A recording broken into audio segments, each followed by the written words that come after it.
Today we're going to talk about Alex Toth, genius animated, the cartoon art of Alex Toth. Alex Toth is obviously a genius and has done every kind of illustration work there is, and most of it is incredibly humbling. And so is everything in this book, but this is the simple line art, Saturday morning cartoon stuff that he did. And I'll just add that this will probably be a theme. I don't know anything about what we're looking at beyond I'm super familiar with his work because of Space Ghost and I guess the repurposing of Space Ghost by Adult Swim for Space Ghost Coast to Coast, which is one of the best shows. This is like a lot of this stuff is like this is super Scooby-Doo to me. And I guess this is just that era. Well, it's Hanna-Barbera too. Yeah, sure. So he's probably working within, like, did they have house styles that they had to work within? I think he created the house styles for a lot of these places. That's crazy to me. Because, yeah, I know you're going to show that other thing that looks super different. But there was somewhere in here, like, clearly he was very successful and probably inspired a lot of stuff, right? Well, I think he was successful-ish, and mostly he was fired or quit every kind of job he had because he couldn't get along with other people. Right. It really comes down to temperament, I guess. And that's what I was saying, like, if you're trying to come up with, like, what makes you a success with art, it's probably, like, some talent, but, like, a lot of work ethic and temperament. Yeah, the Herculoids are so good. And it, like, seeing them drawn like this is so interesting because that's sort of unconventional to the show. I really like this, like, loose painterly style of this stuff, like concept or whatever. It's funny that he's making him jump through a hoop. His looseness is so tight, and his compositions are so strong. His shapes are so strong. His sense of form, his formal elements are That's painfully good. Yeah. Like, okay, so this is clearly a knight, but, like, there was another guy like this, too. Like, this is sort of getting into, like, proto Star Wars stuff to me. Like, that's super Boba Fett. Or Battlestar Galactica. Yeah. Yes. Where was the other guy? But, yeah, no, you're right. Like, he's really good at creating, like... Because so many of these things are, like, you can really see the geometry in them, which is really cool. But, like, these are that classic thing of, like, you want your character to have a unique silhouette. Oh, yeah. And that's like, he's mastered that stuff. Yeah. That's great. Great stuff. Like, so simple. I mean, I've been trying to do a lot of spaceman suits and make them as simple as possible, and that's way better. Yeah, but his stuff, like, I think you're getting it all after the fact, and you're seeing it all compiled in one book, and it looks super effortless. But, like, he's probably had a lifetime of, like, hating his own stuff and, like, losing his mind and drinking himself to death, I'm assuming. Well, when you hear him talk about his own stuff, he doesn't sound like he hates it. He's dead, I'm assuming. Yeah, he is. But what was so nice about Toth is that he was very modernist. He believed, kind of like that art critic Clement Greenberg, that there is a right way and a wrong way, that there's a good and a bad. Right. And so Toth corresponded with so many cartoonists and artists. And the letters, you can find some of them online, and a lot of them haven't been published, but I wish they would be published. Right. And it's just awesome hearing his curmudgeonly voice in these letters where he tells artists, there's this way and there's this way, and you need to change it, make it the right way. And he would correspond with people like Steve Rude, who's a disciple of his, or Paul Pope, who's younger, and and he would be a prick to these guys too. And apparently Bill Ray he would correspond with. And I just personally, the comic I want to read is a comic by those three guys, Steve Rude, Paul Pope, Bill Ray, just illustrating their back and forth with Alex Toth. Mm-hmm. That's what I want to read. I just want to put that out there into the universe. What were you going to say? These guys, I don't know. All of his designs are great. But again, this is sort of like very proto. The slit through the eye for the eye is so become quintessentially Star Wars. And, like, this is years before. Like, he's pulling this off a lot. It's a really cool, like, design look. Yeah, 67. There you go. He makes it look so easy. I know, it's just so dashed off. It's and not it's fair. perfect. It's not fair. Yeah, I want to see this show. Like, good, green light. See, this is why we'll never have power in Hollywood. Yeah, truly. Instantly bankrupt ourselves. Watch this show. Yep. Moby Dick, of course. The way that There you go. Melville intended. You remember this guy from the book? Yeah. Well, that's Moby Dick, right? That's who he was hunting. That's the white whale. Yeah, whale was like a metaphor I heard. He's actually a crab. Crab man, yeah. Yeah. Oh, and I guess Moby Dick's just a friendly dude. I wish that there was like a copy of Moby Dick with this as the cover. Because it's perfect. I wish he'd drawn an old man in the sea cartoon. Right. Yeah. Finnegan's Wake. The cartoon. The Alex Toth cartoon. Yeah. Marooned on Planet X. Great. A real allegory for marriage or something. What a time, eh? Like, obviously, so much of this stuff is influenced by, like, space race and culture and whatever. But, like, what a time of creative innovation. Toth was famously a big fan of markers and cheap materials to draw with. Maybe that's what stands out about it so much. But imagine being this masterful of an artist and then you draw gloop and gleep for a living. Hey, Da Vinci, can you like just draw some like jelly bean characters? Well, you gotta wonder, is it his idea or is it their idea? I don't think that Alex Toth was coming up with gloop and gleep. Well, actually, I don't know. Maybe it was. Was he like this? I won't get any notes on this blob of shit. Yeah. Their gloop and gleep are the ones that he like did at the 11th hour to like I'm supposed to have 12 characters, so I'll just throw these guys in. They're like, yep, this is it. This is the show. So yeah, I had this one more thing, which I actually don't know if Toth drew for sure, but there are certain panels that make me think he did, like those two faces. Yeah. And there's more. Oh, those two look like. Oh, wow. And even if he didn't, oh my God, isn't that good? And these are so This good. is great. This, I'll say right after the bat, that this is like straight up a Klaus face to me. That could be like Enid right there almost. Yeah. Yeah, I don't know. I just love this era of comic, of cartoon. It's just so fun. Like there's such an innocence to it too, like that they're fighting like a circus. Like when are you going to see that in a comic now? And there's Moby Dick. Yeah. Again, as it was meant to be told. Yeah. With two little buddies fighting. That's Ishmael or? Yeah, I think so. The idea of Moby Dick is like a happy, helpful whale. It's just so strange. Like, what? I remember seeing these in comics and wanting so badly to enter. Wow, this is a huge blast from the past for me. You recognize this monster? All of like this page of like the reader submissions.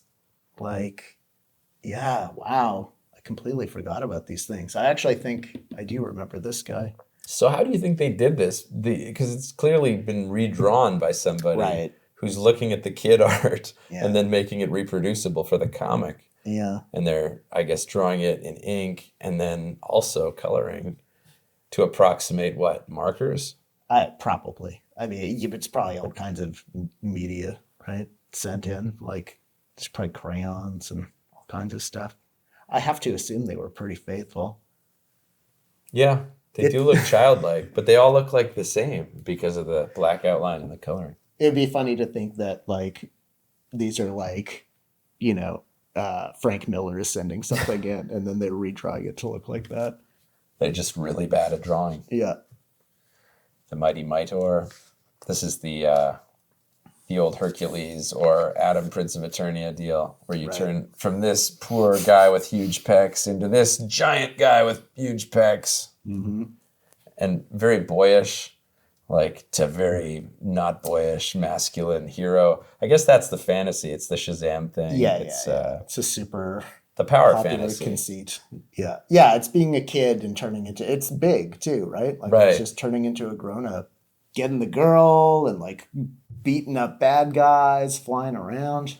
Yeah, it sounds like a exciting. great life. Yeah. It's not at all accurate to adult life. I want to go tell my younger self. He turns into my door. He does his taxes. Yeah, that's he right. Gets a divorce lawyer. Goes deeply in debt. Has to rebuild his relationship with his children over and over again. Right. And now you're pitching the Adult Swim cartoon version of Right. That's actually much of what happens in Space Ghost. Like Space Ghost he lives in a condo. He has a Camaro. Glory days. Yeah. I also just felt like we should look at Toth's perhaps most famous comic work, which appears in this issue of Star Spangled War Stories with a great cover by Joe Kubert. I'll just get rid of this big book so we can appreciate this comic. That's a cover that makes me want to immediately pick it up and see what's inside. I agree completely. And Joe Kubert was doing so many of these covers for DC and of every genre, and he was amazing at this. I look at this and I want to read this. I have a bunch of comics he did the cover for. Here's another example of one. Like this is to me a much more conventional comic cover, and it's certainly great. This is like bordering on like what you would see on like a Japanese movie poster or something. The like composition is all over the place, but everything works. I love it. Yeah, you're right. Well, it's quite crowded and it's beautiful. Yeah, like it's, I don't know. You have to really understand this stuff to do something this like busy and have it feel this sort of like clear and impactful. I'm impressed. And as you can see, Toth did not write this story. Bob Kanigher did. But it's called White Devil, Yellow Devil. And That's a great name. Isn't it amazing? Every panel is so... he's painfully good. And the mark making here, I mean, I think he was probably using markers again, but it's got that Frank Miller look. You know, this looks like Sin City or The Dark Knight. Apparently there's a coloring error, and that is that this flower is supposed to be a white flower, which is referred to at the end of the story.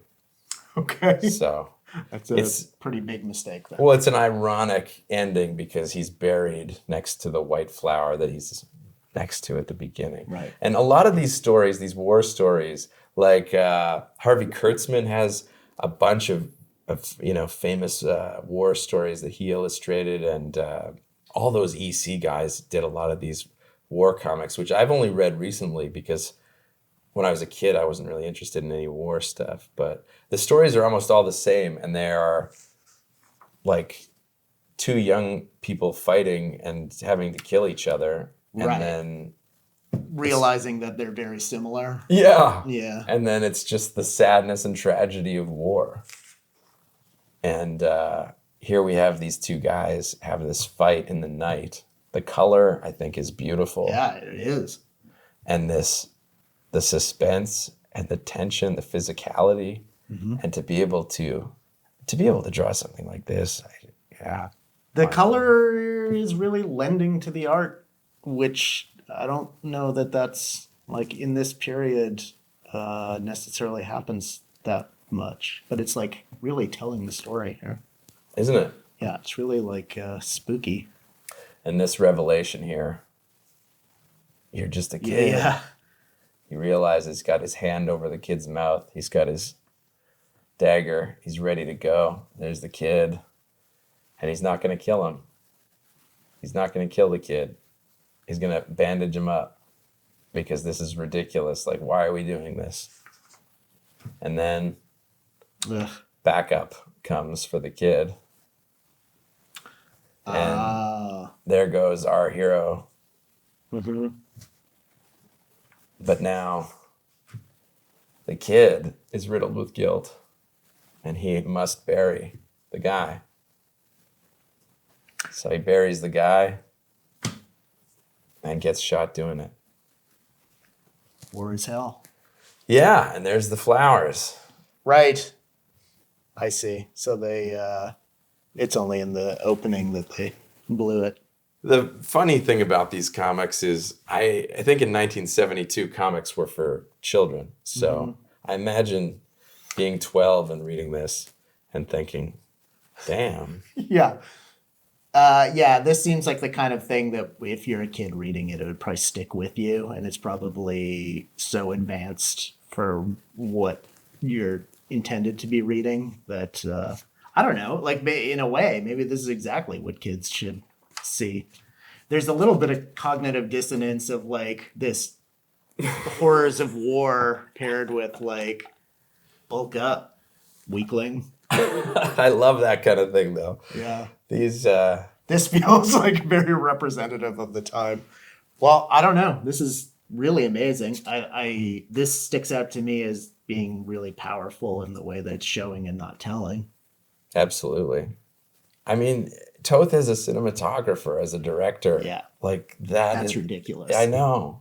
And it's so clear. There's no confusion. You always know what you're looking at. The lighting is so dramatic and interesting. He's feeling his teeth with his tongue.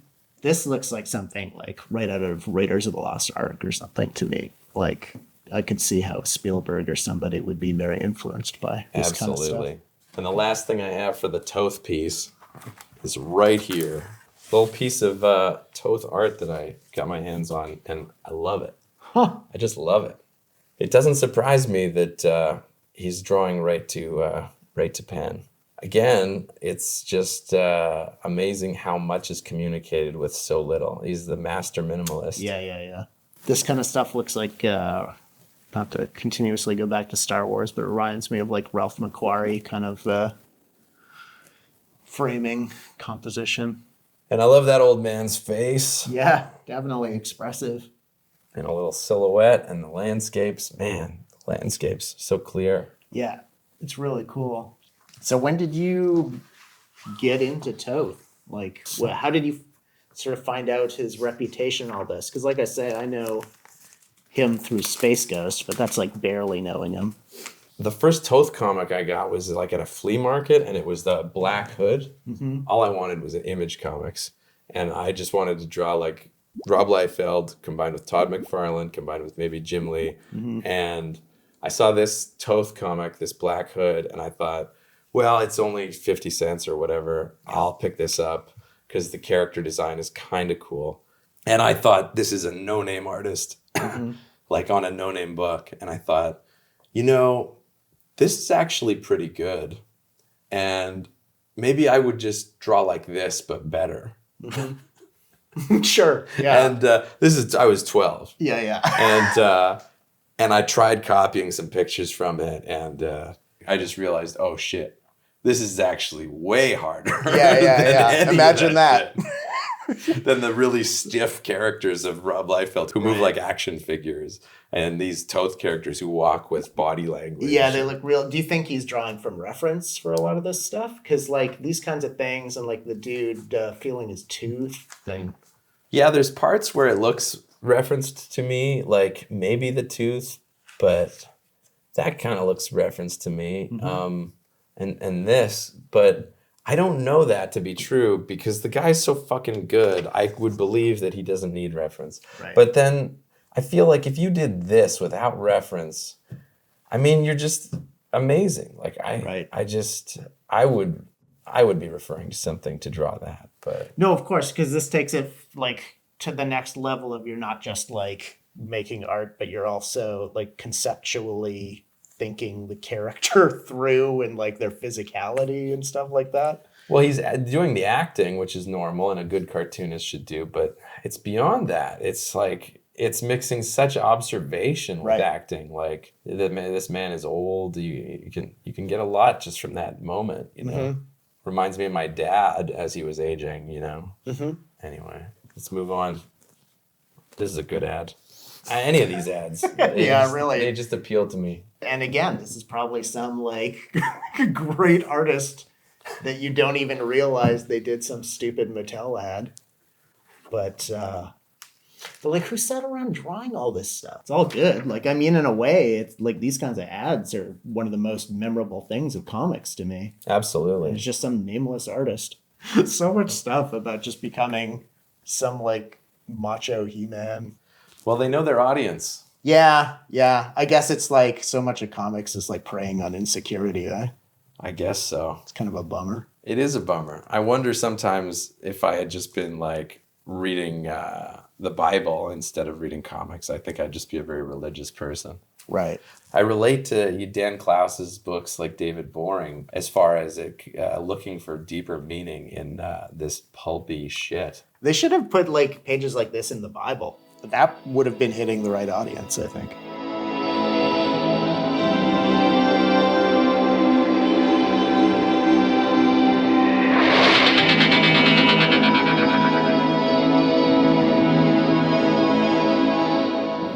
If we're going to talk about a toy, the first and only toy line that I would like to talk about is the Dragon Riders of the Styx. Probably one that we'll come back to if we do this long enough because there's so many strange things in it. But I came to this with these like little sword and sorcery, like army men style figures.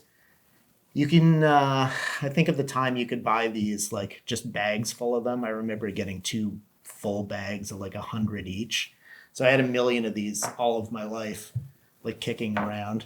And they would come with like play mats. I have a feeling that this toy line was it was capitalizing on Dungeons and Dragons and the popularity of that stuff in the early 80s, probably things like Conan and just that like sword and sorcery craze of the time. But yeah, I don't know. It just like the thinking behind this stuff, like there's just no rhyme or reason to half of the toys in this line. This thing will never not be strange to me. It's just such a weird amalgam of like different ideas put together. I just don't think anybody was in charge of this toy line, which I love. I love that red devil, the red and black devil character. And I love the black skull sled. Right. So the skull sled and the demon flyer, which were like the vehicles, but they were also monsters. They're like from the side of the toy line that's more the 3 3/4 like Star Wars style action figures. But those same molds, I think were reused in another toy line too, which is even more obscure, called the Bugmen of Insecta. And maybe I'll try and find some photos of them. But like, it's just the exact same things painted like crazy neon colors. And it's so weird. Wow. Yeah. I'm interested. I want to look those up. I've never heard of those. My suspicion, and here's where I would speak directly to you, the audience. Somebody tell me what is going on with this stuff. I don't want to do any research. So just tell me. Because it feels like it was something that's like, hey, Dungeons and Dragons is huge. Let's make Dungeons and Dragons stuff. Okay. And then it just like basically got away from them. Look at this thing. Look at, like, who approved this? What is this? I know, it's kind of phallic. Yeah, it's really strange. Like I get like, so the body of a dragon, okay, makes sense. And then a cyclops face just seems very strange. Do you remember how old you were when you got this one? Or yeah, I do. 40? This guy I've probably had since I was like, 8 or something like that. So he's legit. This is a little later. The toy line is something that I grew up with, but then I think retroactively started to wonder, like, what are these things? It's almost like a thing that you feel like you dreamed, but you're holding it in your hand. So somebody made this. This is certainly the most bizarre of them in a very bizarre toy line. Why? I don't know why we're so attracted to anything that felt fever dreamish. Yeah. It mixed nostalgia with fever dream. And it's like, did that movie really exist? Or did I imagine it? It was so weird. Or that TV show. And in the 80s, the high concept TV shows were so weird. Mm-hmm. And the toys, the same. Mm-hmm.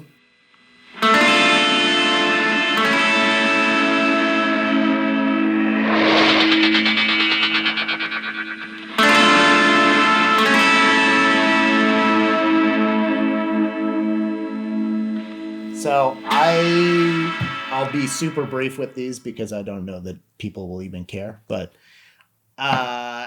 these guys, Santo and Johnny, some of my favorite music. Italian-American guys from New York, I believe.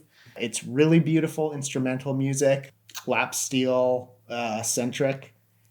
I think anybody would probably know these guys from their song Sleepwalk. Like, even if you've never heard of these guys, you probably know this song. If you heard it, you would be like, oh, okay.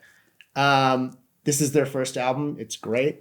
This is a good place to start for them. Fun fact, Canadian American Records, they were out of New York, and the Canadian side of this is out of Winnipeg, where we're from. So I never noticed this. I assume that this is Rachel McAdams' record. Yeah. Anyways, so yeah, check these guys out. They're always, you'll find them in easy listening. Like, most of these I found for $1. You can't really go wrong. A lot of Hawaiian-based music, very relaxing. They have my guarantee that you will enjoy them. Check them out. Well, I think I know Sleepwalk from the movie Sleepwalkers. Could be. I believe it is playing in the beginning when the young guy who can turn into a cat person is dancing with his mother who can turn into a cat person. It sounds amazing. But I think anybody would be probably familiar with these guys from hearing that song in a film. Like, I think 12 Monkeys is another one that I believe it features sort of heavily in. But yep, great music. Super cool. Goodbye. Bye.